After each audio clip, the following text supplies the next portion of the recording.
Good afternoon, everyone. Welcome to the Malcolm Renfrew Interdisciplinary Colloquium for Tuesday, February 1st, 2022. Even though our topic is about the art of being fashionably late, we will try and start on time and finish on time. I'm Kenton Bird, and I am the co-coordinator of this weekly series of presentations by faculty, administrators, staff, postdocs, and visiting scholars talking about the different aspects of their teaching, research, or extension activities. In this case, we're going to get an insight into the digital learning philosophy and practice of the University of Idaho. But before introducing today's speaker, I want to tell you about next week's program, when we will hear from Carrie Keller-Clement, who is the second of two postdoctoral fellows in the College of Letters, Arts, and Social Sciences. Carrie is working in the Department of History this year, and her topic is Animal Disease Regulations in Montana Post-War Anti-Statism in Ranching Communities. And I hope that you will join us next week for that program, February 8th at 12:30. Today's speaker is Ken Udas, the Vice Provost for Digital Learning Initiatives, who came to the University of Idaho in August of 2021. He has served in a variety of leadership, management, and teaching roles in universities all over the world, including Slovakia, Australia, New Zealand, and in the United States, Maryland, State University of New York, Penn State, and University of Massachusetts online. In his most recent position, he was the Deputy Vice Chancellor for Academic Services and Chief Information Officer of the University of Southern Queensland in Australia. He is currently completing a Master of Arts in History at University of Massachusetts, Boston, following his PhD in Higher Education Administration and a Master of Science in Management Information Systems at Texas A&M Universities. Dr. Udas has written and presented extensively on topics of distance education, technology, and openness, and he will address some of the opportunities and challenges the University of Idaho faces as we move fashionably late into the digital learning environment. So please welcome Ken Udas. Okay, great. Thank you. I'm going to start sharing screen. It always takes me a few minutes to or a little bit of tension getting this to happen. There we go. Should be cleared to share. There you go. Great. Fantastic. And I will do this. I want to thank you very much for inviting me to have the opportunity to present on this topic.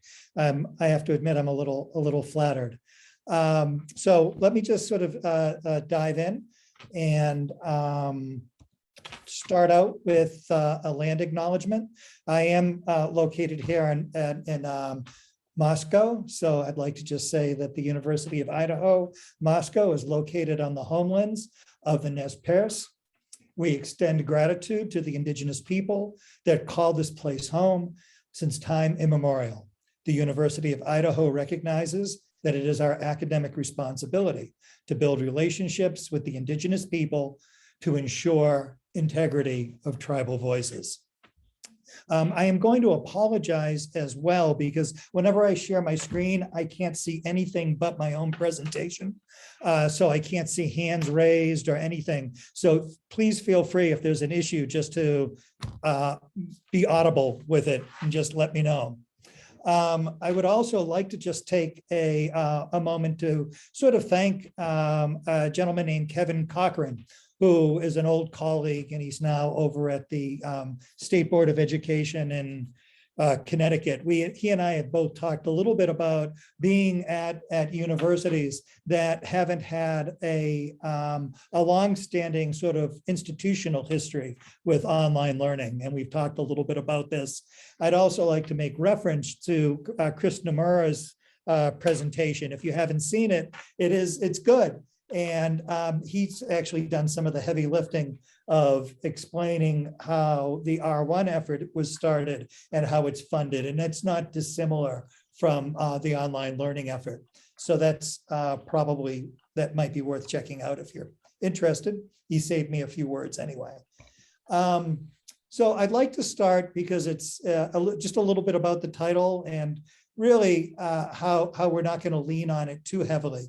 But I just wanted to say that one of the sort of definitions of fashionably late that I've stumbled across has been that being fashionably late is the art of being late enough to give off the impression that you are a busy person and couldn't possibly arrive earlier due to other plans. And that's sort of how that's one of the onuses or challenges, I think, of being fashionably late. It's coming up with the rationale for why you weren't there or what you were doing.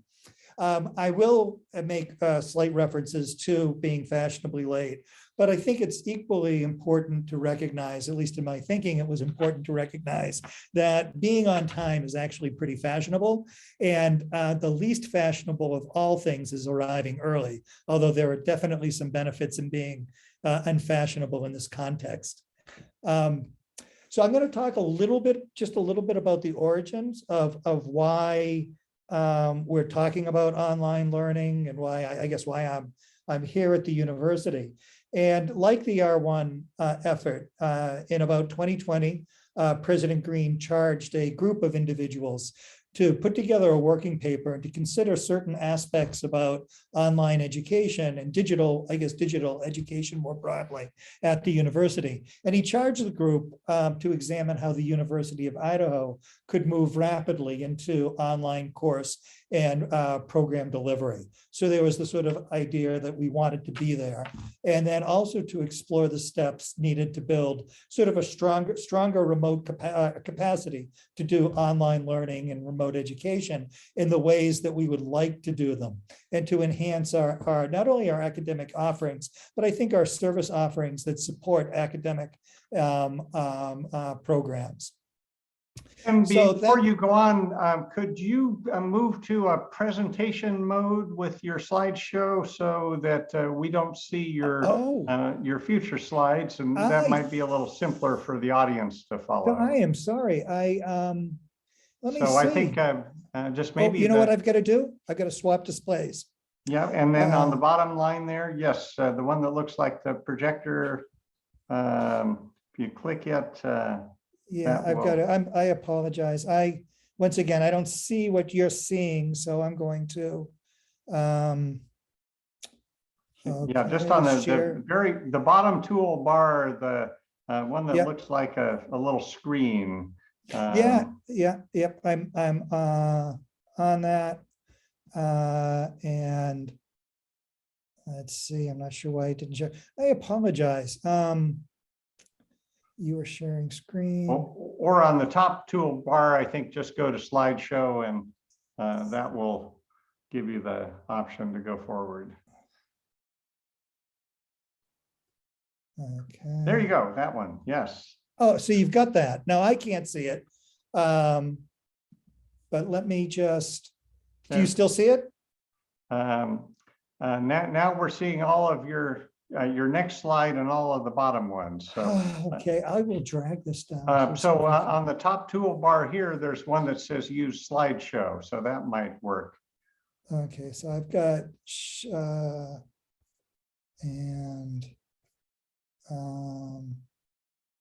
does that get me there? There we go, yes. Okay, yeah, I was sharing the wrong screen monitor. I apologize. Okay. So let me go back to where I was. The charge, I had just gone over that. Perfect.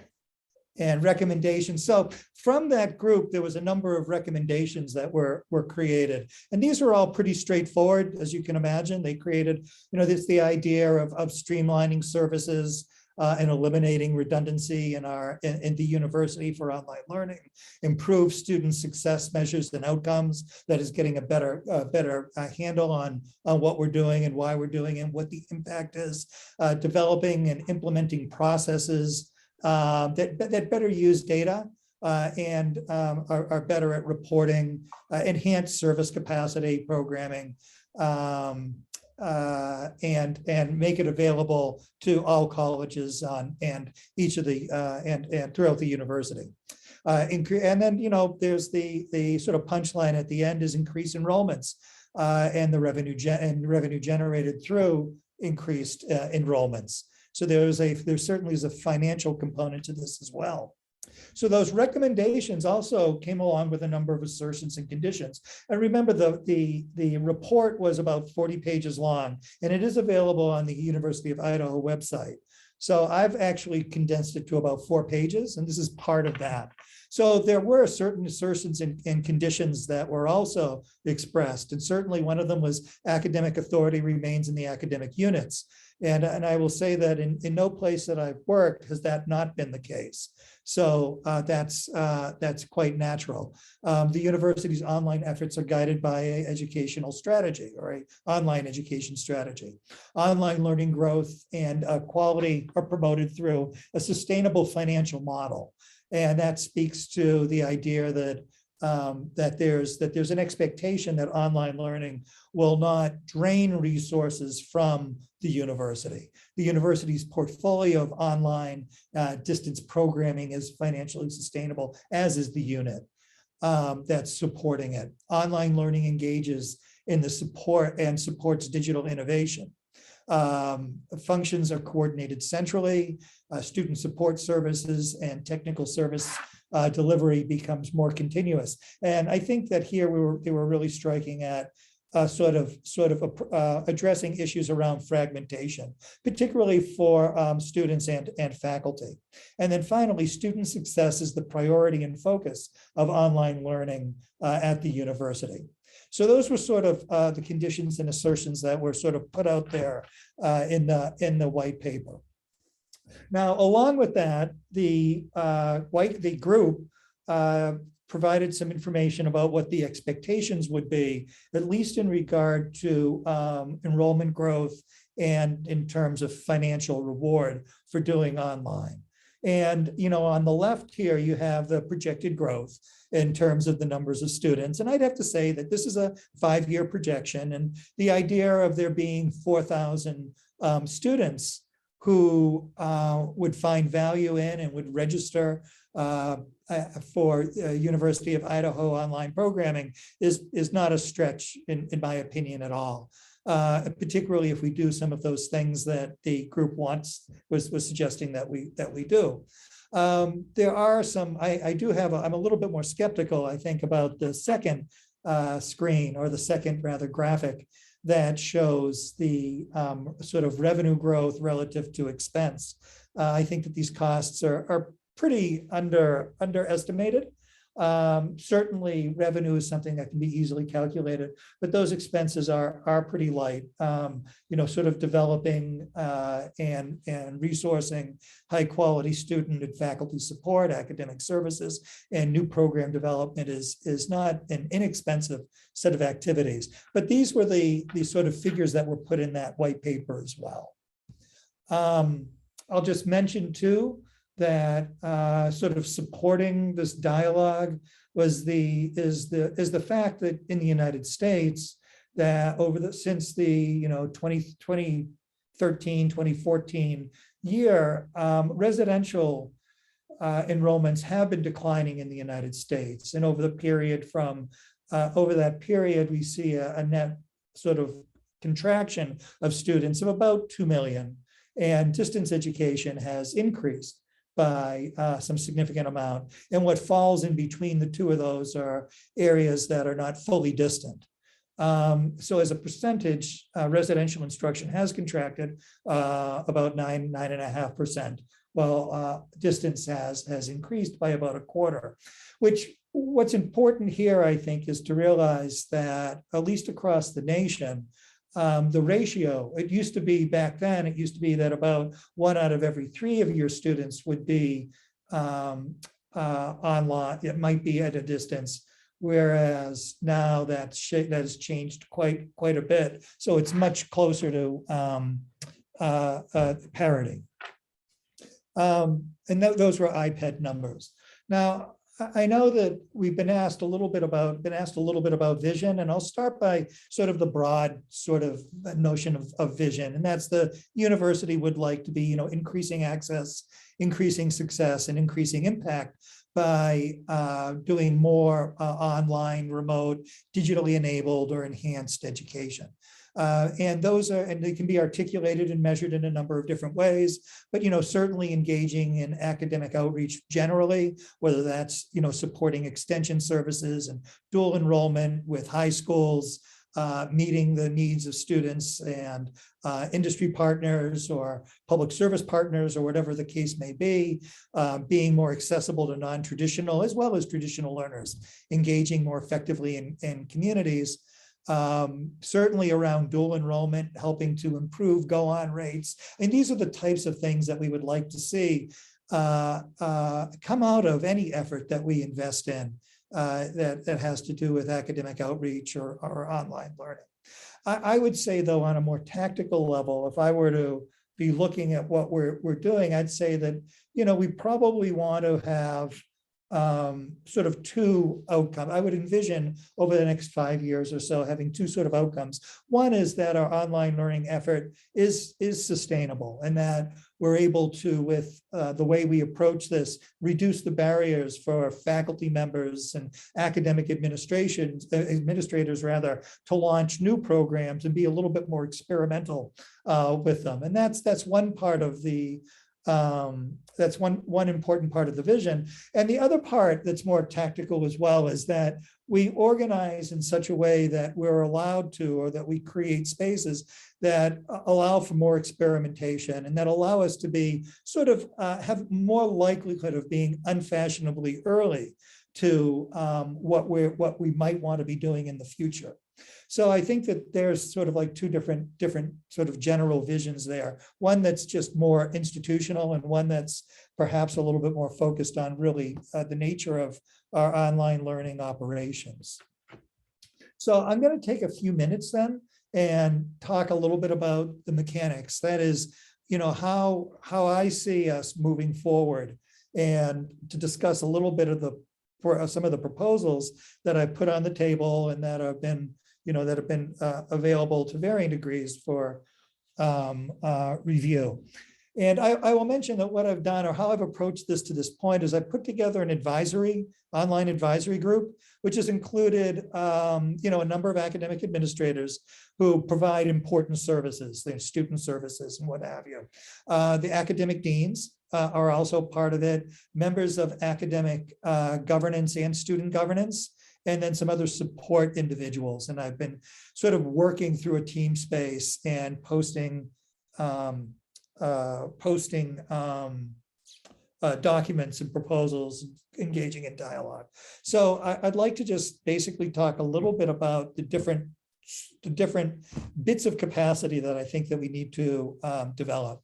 And the first one is very general. It's workflow. And it's the idea of creating a well-documented and clear workflow from where a faculty member or department chair or anyone might say, hey, I've got a great idea for an online program. I understand the need. I want to move this forward, but how do I do it? To get from there all the way to, we've got a program that's been developed and it's being offered, and we want to continue growing it, or we want to make some changes to it, or whatever the case may be.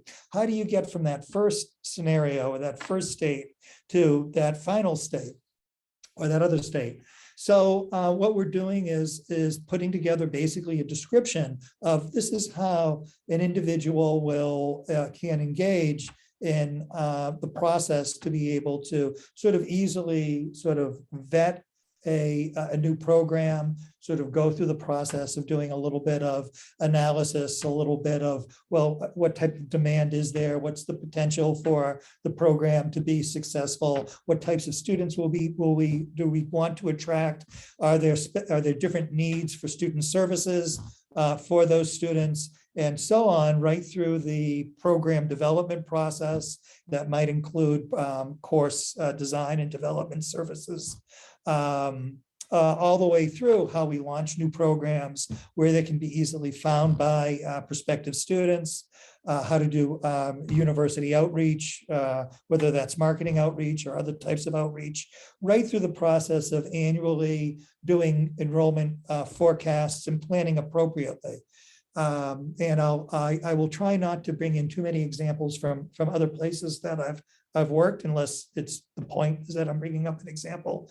But quite clearly, as in some of the other places that I've worked, as we've matured, we got much better at being able to make certain that we had appropriate levels of faculty and teaching staff and student support staff to meet anticipated enrollment needs and student needs. So, there's a workflow that we're sort of working on. And then there's a role that I've also got on the table, which is a coordination role. And it's the idea that just because you're a faculty member who has a great idea for a program, it doesn't mean that you're necessarily the same individual that's going to have the time or access to the tools to do, sort of market analysis and workforce analysis, if that's the nature of the program that you're developing, and may not also be able to do the types of things that you would like to do in your classes, as far as course production goes. If you would like to have voiceover video, or if you would like to have some graphic arts or other sorts of media. Or if you have concerns about accessibility, but not the technical skills to ensure that your course is handicapped accessible or accessible in different ways.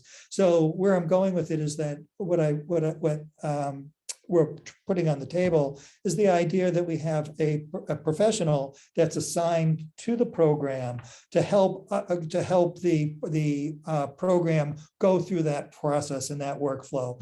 Does the sort of advocacy for the program, will do outreach, will reduce actually the workload on academics and on academic administrators by sort of shepherding a program through that process.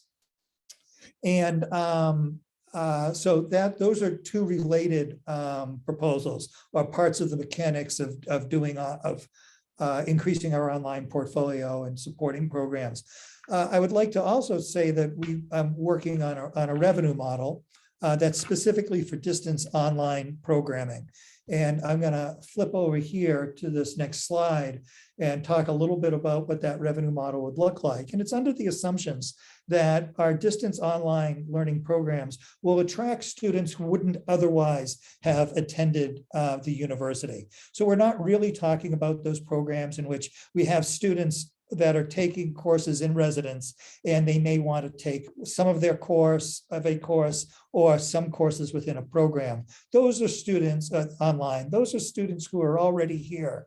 These would be students that would be studying maybe from other parts of the country or are local and simply don't have the time to be able to show up on campus. So they're students who would have chosen to study elsewhere, perhaps online. That there's the need to incentivize and support program growth. There's work involved with it. There's a little bit of risk involved with it. So it needs to be incentivized in some way. That in fact, we need to have a self-sustaining investment model. So we don't have this constant contributions from external funds, from P3 funds, which are basically a gift to parts of the university to do certain types of things. And then makes contributions back to the enterprise, recognizing that there are expenses that the university incurs while doing online distance education, just like residential. And then just the assumption that if we want to get different results than we've gotten in the past, then we really do need to behave a little bit differently. And this model sort of represents one of those differences. So the model is actually pretty straightforward. It's a model in which revenue flows from tuition and fees, and it's collected by the university, and then it's distributed in three distinct ways. One of them, and these could be any percentages. I frequently go 25, 50, 25, but there's nothing magic about that. We could be shifting that all around to see what makes sense. But basically, revenue gets distributed to academic affairs as part of that enterprise. So it may actually go elsewhere, but it goes to student support, central student support, counseling services, all the services that students would have anyway. And academic services help support library, that type of thing. There's also a percentage that goes directly to the academic unit. And the academic unit would receive these funds and would use them to cover some operational expenses, but any expenses or any surplus revenue beyond expenses is maintained or retained in the academic unit and used in any way that the academic unit would like to use it. They're unencumbered funds.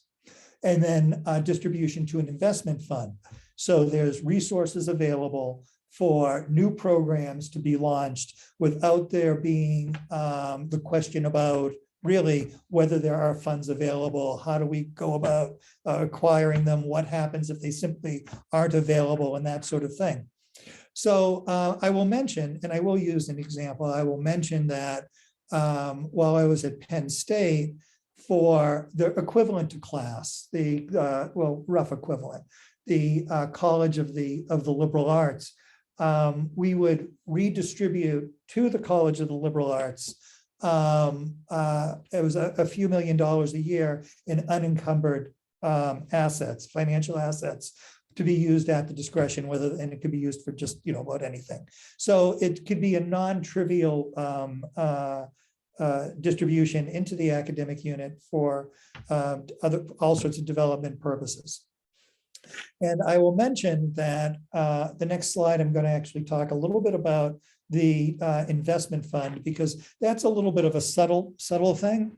And so the idea is that, okay, funding that goes over for sort of administrative purposes gets taken care of administratively. Funding that goes into the academic unit is used to pay for operational expenses, and then surplus revenue is retained in the academic unit, and that's of no concern to anyone but the academic unit.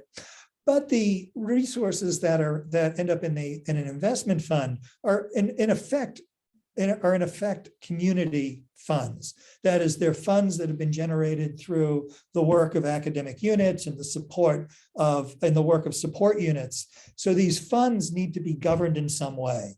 And my recommendation is that they're governed by representatives from the academic units and by some of the academic administrators who may have insights about expenses, and recommendations are made based on really the prioritization of new programs as they come out. So that's something that is at other places that I've been, it's been sort of a council or coordinating group that might include deans or associate deans or whoever the case may be, but it's something that we would have to discuss and decide on.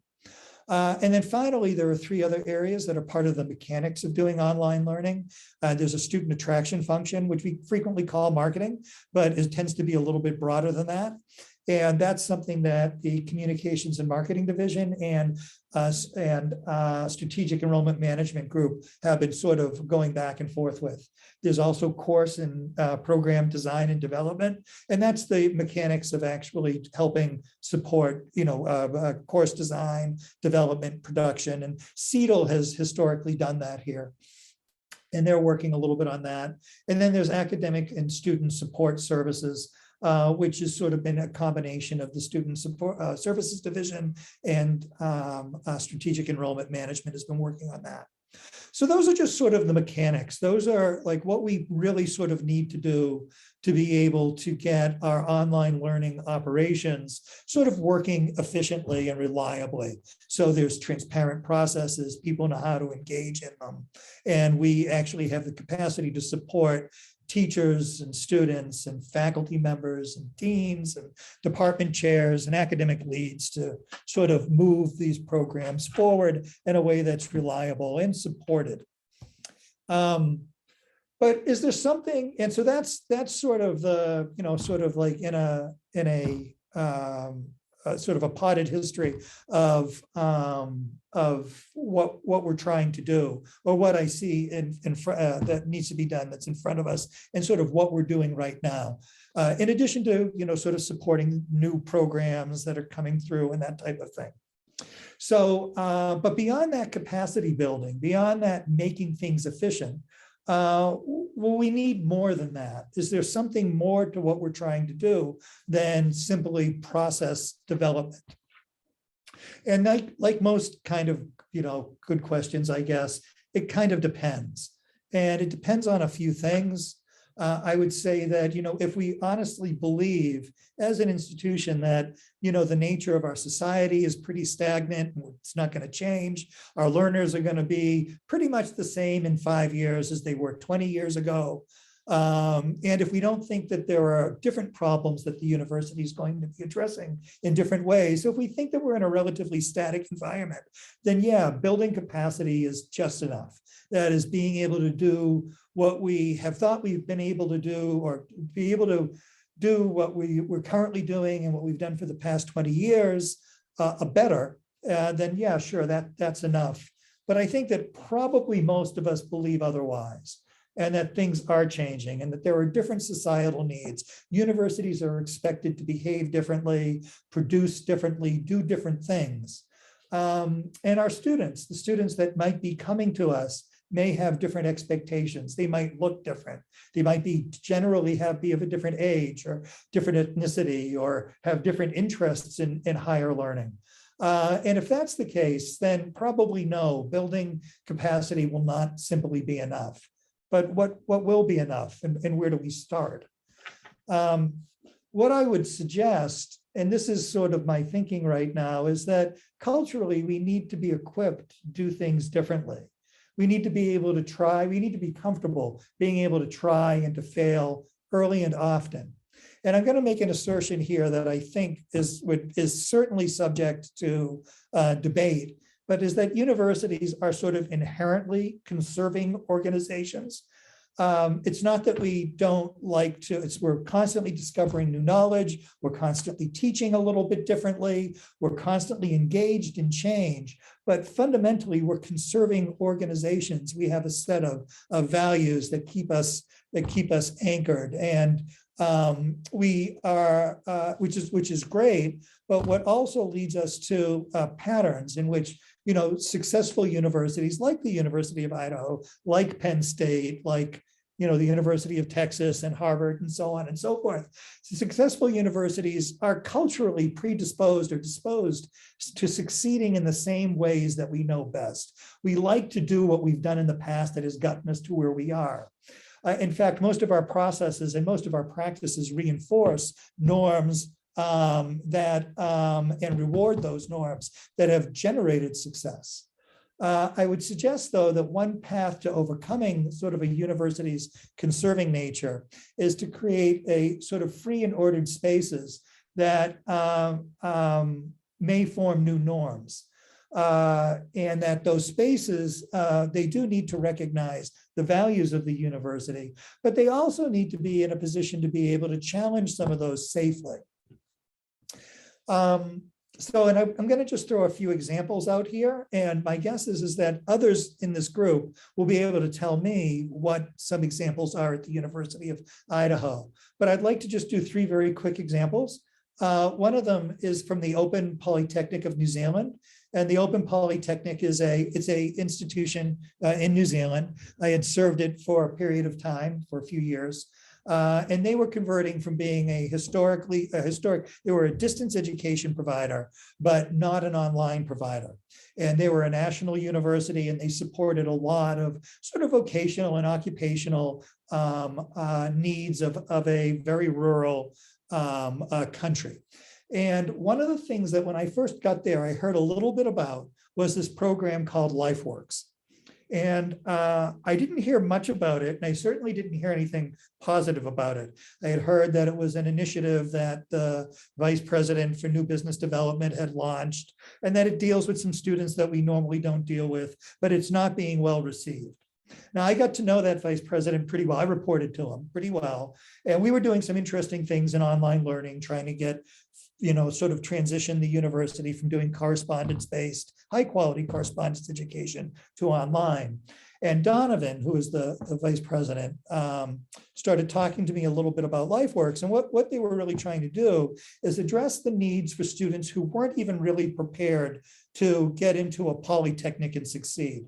And that in fact, we're lacking some of the skills to be able to apply for jobs and maybe other types of skills as well. And the idea was, how do we work together and, with other social organizations to be able to help support the life goals of these learners. So what they did, which was interesting, and once again, I started there and they had just a few enrollments, a few participants. And what Donovan thought was that, the culture at the Open Polytechnic proper was not conducive to growth in this sort of thing, because it's not the traditional learners in, meeting them in traditional ways. So he moved that team over to the Wananga, and the Wananga is the Maori University of New Zealand. And it was just around 10 miles away, but it was on the other side of the range, and it was culturally very different. And he only allowed certain people to go over and visit, and I was one of those folks. And it really was a remarkably different place than what you would have experienced on the campus. And one of the things that we used to do, or what that program did, was basically they assigned cell phones. This is back a long time ago, 2002 or so, and cell phones to students, because most of them were many of them were homeless. So this was their address, and this was countercultural to the to the Polytechnic.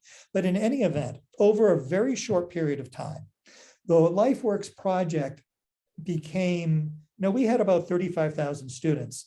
Within 2 years, LifeWorks was accounting for about 40% of our enrollments, and was threatening to really sort of change the real nature of the university now, or the college rather.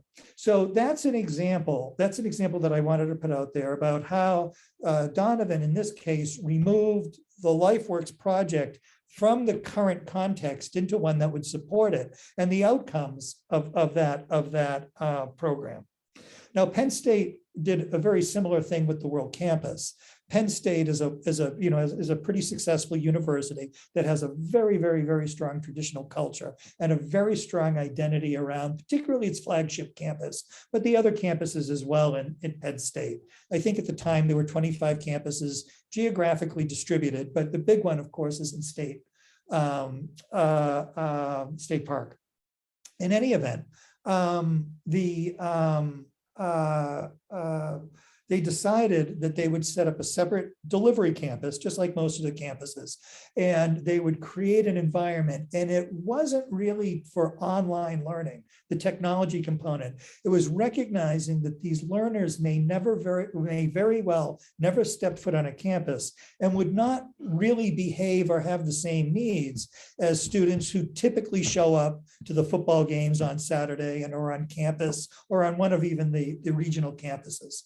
So they very thoughtfully moved the distance education function into a freestanding campus that didn't have academic authority, but did serve as advocates for adult learners, principally learners that were going to be studying at a distance. And the Penn State World Campus, I think by most metrics, is a pretty successful online learning, distance education, adult serving campus, serving, I think that they've topped out at about 18,000 students. But I will say that one of the most impressive parts of that campus is that we consistently achieved at the exact same level, or even a little bit greater than our counterparts doing face-to-face. When I said that persistence, it's not fair to talk about workplace placement or anything like that, but student success metrics were pretty equal. And then the last one that I do want to bring up was at the University of Southern Queensland, and we did something called demonstrators. Basically, what we had were consistent faculty members consistently coming to us, and I was in academic services, which was responsible for a number of areas, and saying that they really couldn't get their interesting ideas off the ground when it came to learning and teaching. And in fact, the university itself was in sort of a pendulum swing to more conservative, compliance-based management, for a whole range of reasons. And that was, and there was this whole compliance and risk aversion that was coming out alongside also saying we want to be innovative. And those two things were challenging each other. So what we did was we didn't create a physical place, but what we did was basically created an administrative bubble. So anyone, any member of the teaching staff who could articulate what they wanted to do in 2 sentences, what and why they wanted to do it, so and what they were trying to demonstrate in 2 sentences, could do so. And what we would do is we would support it, we would underwrite it when possible, and we would basically project manage it. And over the course, there were 2 things. There were some rules. One was that the demonstrator had to be relatively short period, was 1 semester, that it could be articulated easily, and that it had to be demonstrating something. Those were the criteria.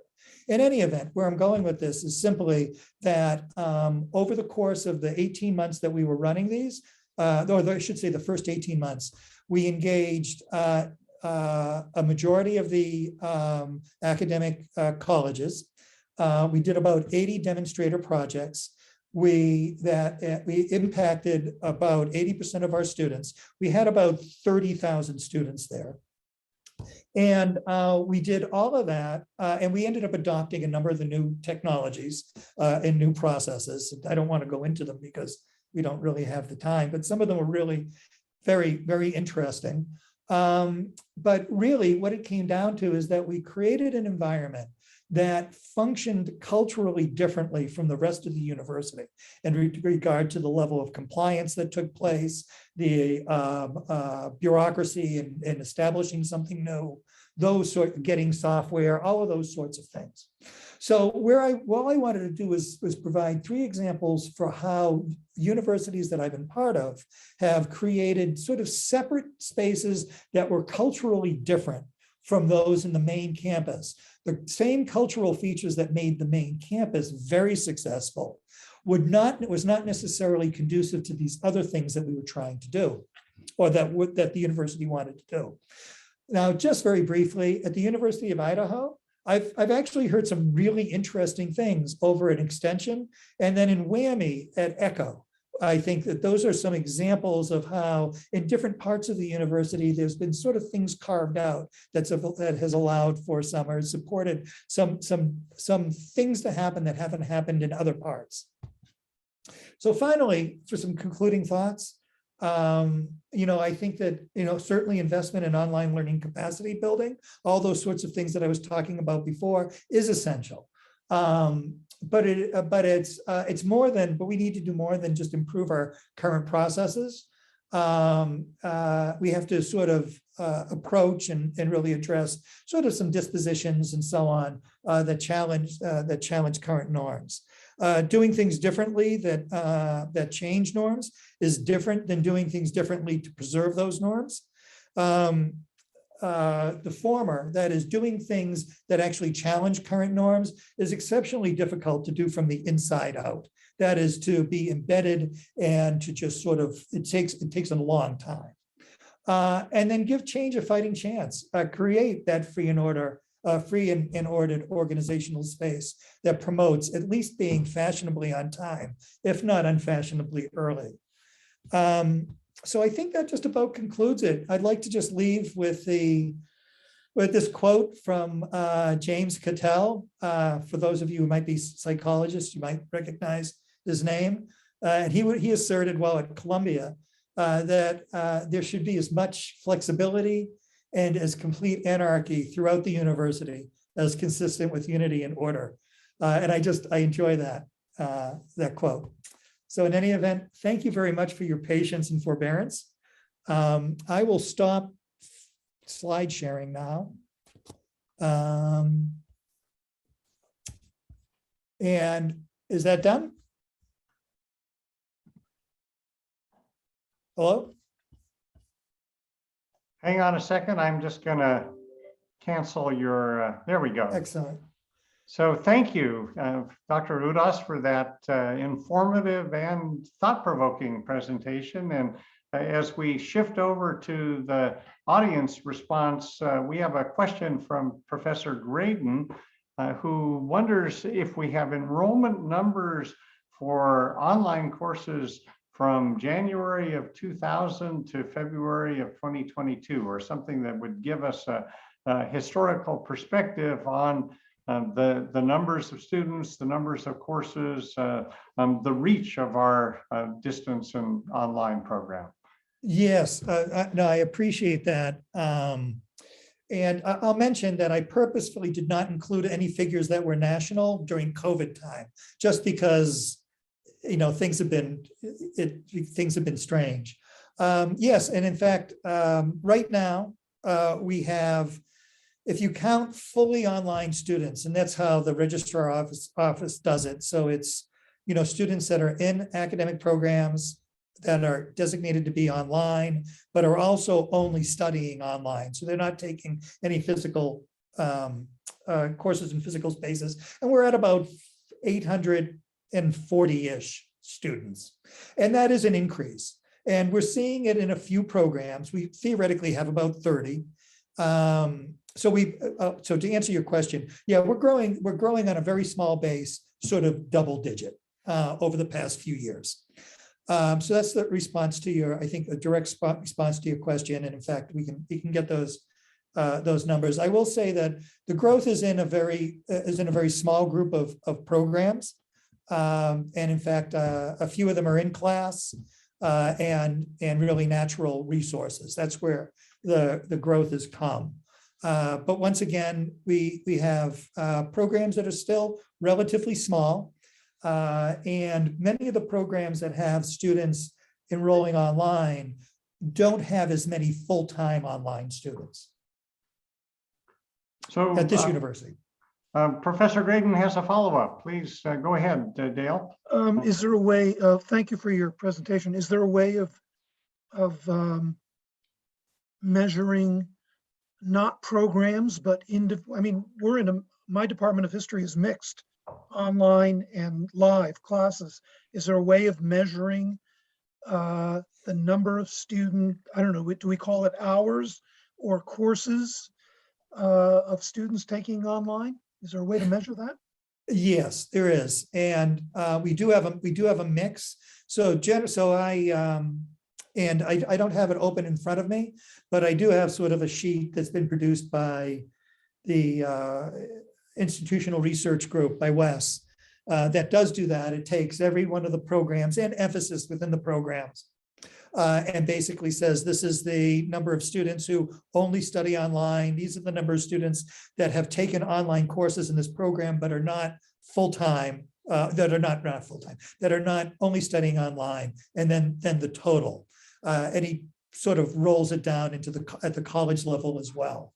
So we do have, head counts for that. So the total number of students that have taken any online in programs that are designated online programs is hovering right around 1,000. So yeah, go ahead. Just one other comment, if I may. In response to your presentation, I think that we are a conservative, potentially conservative, if we're going to use that word, institution. But I think I've been doing online courses since 2008. So I mean, I remember the day vividly when I saw a philosophy professor was offering a summer course online, and I said, boom, that's where it's at. And I've been doing that. I guess my one message to you is that, and again, based on your presentation, I mean, we have the tribes here, maybe that's a niche. Nearby, Washington State University is a world campus, and I know they've put a lot of money into it. They saw it a decade ago. And I know that Boise State is really on the move with online. So I guess what I'm hoping for is we really need some leadership. We need a direction here of where we're going as an institution online with regards to our niches. So I guess that's a friendly encouragement, because I'm just trying to stay above. I'm trying to stay above the water, stay afloat, have large sections, have good online courses, have good live courses, but I feel like we need some direction. So Yeah. No, Dale, I appreciate that. And I did want to actually start, I didn't do it, but with the caveat of there are all sorts of, the presentation or what I've been invited to do really is about institutional, is sort of doing it, it's sort of doing this institutionally. There are a whole range of individual faculty members and colleges that have built capacity sort of on their own in disparate ways. So I didn't want to in any way be less than not acknowledge that and be really supportive. And I've seen some really, I've had a chance to spend some time, of course, with Alistair Smith and taken a look at what he does. And, you know, he's a very principled guy and he's moving things forward. And it's all, I mean, I've been very impressed in a number of ways. It's just that the institution, I think, in many ways sort of drops the ball on an institutional level. It just hasn't made those investments. And I agree with you. I think that one of the things, if there's something underneath this, it's basically saying, you know what, we do have 30 plus programs on the books, and some of them are really small, and some of them aren't so small, but almost all of them have a disparity in persistence ranging between 6 and 13% below a face-to-face counterpart. And I think that has very little to do with instruction. I think it has a lot to do with support. I think it has a lot to do with how we develop programs, what we do. So where I'm going with this is that I think that at least in the short term, sort of developing that capacity so faculty members and students and academic programs have the types of support and services they need to succeed, sort of institutionally, is certainly something that we want to do. We want to make certain that whatever we do, certainly online as an institution, we can be really proud of. And I know that every faculty member is proud of the courses they're teaching, but as an institution, you know, sort of putting that all together and sort of ensuring that, you know, our programming is, you know, we've done the work up front to know that when we have a new program launching and we're bringing in new faculty members, that we're providing that we're bringing new intellectual resources into the university based on programs that are going to be able to continue to support that. So I'm 100% with you. I would love to look like, well, not me personally, but I would love for us to be sort of looking a lot like Oregon State in their online learning efforts. You know, that type of thing. I'd like to see that sort of development, but we've got a little bit of work ahead of us. And I think that personally, I think that reducing the barriers to launching new programs and reducing the barriers for faculty members to be able to engage are important things to strive for. Is that? Yeah, okay. thank you.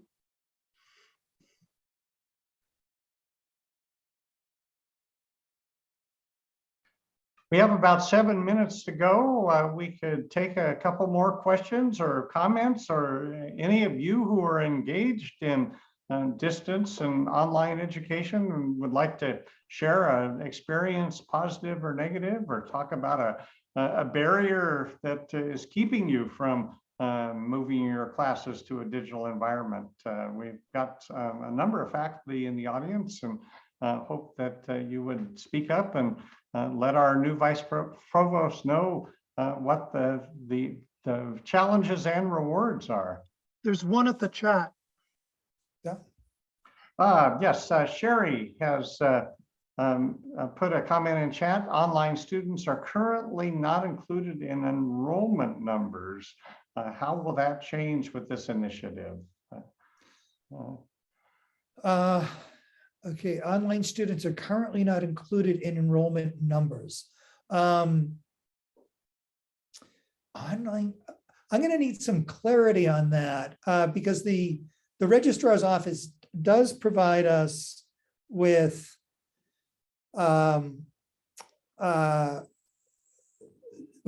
numbers for students who are studying online. but I'm probably misinterpreting what's being asked, Sherry. Sherry, please go ahead. So I'm in Coeur d'Alene with the Coeur d'Alene Center. And so we have a number of programs online here, and we have a number of students that are taking online courses in Coeur d'Alene, but they are not part of our Coeur d'Alene enrollment. Okay. They used to be, and then it switched and they weren't. So if there's going to be this big initiative towards distance learning, then how will that be affected? Okay, it's a fantastic question. I understand exactly what you're asking right now. And this has been a challenge in a number of places that I've worked, principally because we do tend to, there's this sort of tendency to affiliate those enrollments with a academic unit rather than a campus. And that's something that we're at the very beginning of this dialogue.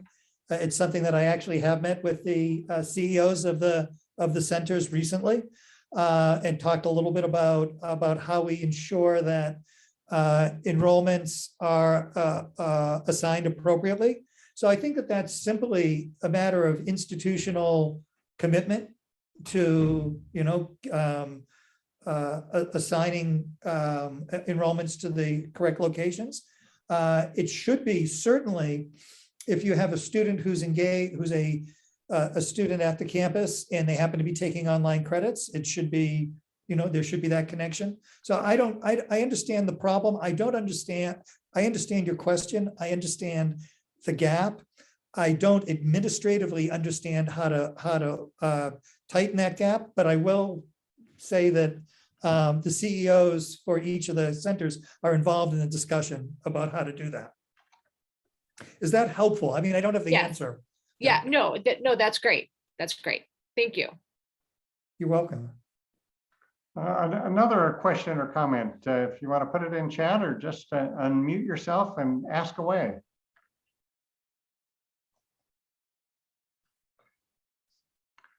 Well, I'll exercise the moderator's privilege and ask one. Ken, what has surprised you most about the University of Idaho since you arrived physically last fall? Anything about the facilities, the people, the culture that you weren't expecting? And I'm gonna smile. Okay, I shouldn't say that I wasn't expecting it, but maybe I wasn't expecting it to the extent is that this is a remarkably I find it being a remarkably caring and friendly environment. I mean, certainly relative to some of the other places I've had the opportunity to serve. I mean, the campus here is gorgeous. I think that one of our assets and one of our challenges for what I'm doing here is that the campus is beautiful. There's a very strong identity around it. Our alum are very, very proud of it. So I think that all of those things are real assets. And I'm actually having not been at the campus previously, I'm not an alum. There's those sorts of things. There's a tremendous amount of creativity in the academic units. And I have to say that maybe more than any other university I've served, there's a lot going on. I mean, I think that just the president's initiatives around, launching a new revenue model for the colleges, doing the R1 initiative, increasing online presence. I mean, these are major endeavors. We're not an enormous university. We've gone through periods of economic challenge. So I think that I've been just surprised at how much is happening. Well, I can certainly relate to that as someone who did my undergraduate work here and stayed in Moscow because I love the campus and community. But I think maybe it's hard for us in that position to recognize that it's possible to provide the kind of learning experiences that we had in the classroom in a remote environment. And so that may be something about the culture that you'll need to overcome in the months ahead. I understand. Thank you. Well, we have lost some of our audience, but I think those of you who are still here, let's put up our hands or put up a hand in Zoom to thank today's speaker. And Ken, we wish you well in your endeavors and look forward to a progress report. Maybe a year from now, we can have you back for another Tuesday presentation. Well, I appreciate that. And anyone who'd like to just reach out, feel free. I'm available. Great. Well, thank you. And